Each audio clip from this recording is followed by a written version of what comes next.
Hello everybody, welcome back to our 3set info channel. In today's video I'll show you how to easily change the density on the fax settings in Canon i-SENSYS MF657Cdw.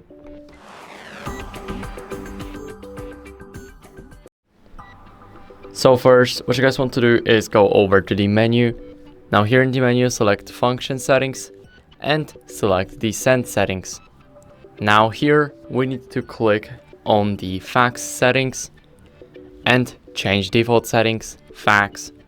Here we have the density and here we can change it and also apply it. And now I'll show you the second way on how you guys can do that.